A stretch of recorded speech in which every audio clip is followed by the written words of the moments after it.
சிற்றூர் என்னும் ஒரு சிறிய கிராமத்தில் சுப்பன் என்ற ஒரு ஜவுளி வியாபாரி வாழ்ந்து வந்தான். அவன் பணக்காரனாகவே இருந்தாலும் மிகப்பெரிய கஞ்சனாகவும் இருந்தான். சுப்பனுக்கு வயதாகிவிட்ட காரணத்தினால் அவனுடைய ஜவுளி கடைக்கு வேலைக்கு ஆட்கள் தேவை என்று விளம்பரம் செய்கிறான். மறுநாள் வேலைக்கு நிறைய ஆட்கள் வருகிறார்கள். ஆனால் சுப்பன் சொன்ன சம்பளத்தை கேட்டு வந்தவர்கள் அனைவரும் தலை தெறிக்க ஓடிவிட்டார்கள். அது என்னவென்றால், சுப்பன் தன்னுடைய துணிக்கடையில் வேலை செய்வதற்கு மாத சம்பளமாக 3 ரூபாய் மட்டுமே கூலியாக தருவேன் என்று சொல்லிவிட்டான்.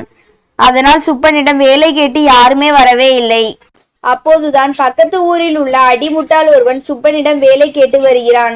அவனை பார்த்த உடனே அவன் மிகப்பெரிய அடிமுட்டாள் என்பதை புரிந்து கொண்ட சுப்பன், என் ஜவுளி கடையில் வேலை செய்வதற்கு மாத கூலியாக 50 பைசா தருவதாக கூறினான். அந்த முட்டாள் வேலைக்காரனும் இதற்கு சம்மதம் தெரிவித்து சுப்பனிடம் வேலைக்கு சேர்ந்து விட்டான். அப்போது சுப்பன் மனதில் ஒரு யோசனை தோன்றியது. நாம் கொடுக்கும் 50 பைசாவுக்கு பதிலாக இந்த முட்டாள் வேலைக்காரனிடம் அதிக வேலை வாங்கி கொள்ள வேண்டும் என்று நினைத்தான்.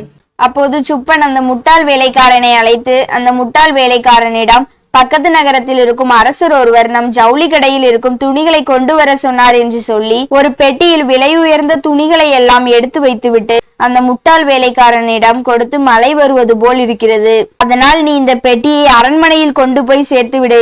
எந்த சூழலிலும் பெட்டியை நனைய விட்டு விடாதே என்று சொல்லி அவனிடம் கொடுத்து விட்டான். அந்த முட்டாள் வேலைக்காரன் சிறிது தூரம் செல்லவே மழை வந்து விடுகிறது. அப்பொழுது அந்த முட்டாள் வேலைக்காரன் மனதில் ஒரு யோசனை தோன்றியது. நம் முதலாளி பெட்டியை நனையாமல் பார்த்து கொள்ள சொன்னாரே என்று நினைத்து பெட்டியில் இருக்கும் விலை உயர்ந்த துணிகளை எல்லாம் பெட்டியின் மேல் போட்டு அந்த பெட்டியை நனையாமல் பார்த்து கொண்டான். ஆனால் அந்த விலை உயர்ந்த துணிகள் எல்லாம் மழையில் நனைந்து வீணாகி விடுகிறது.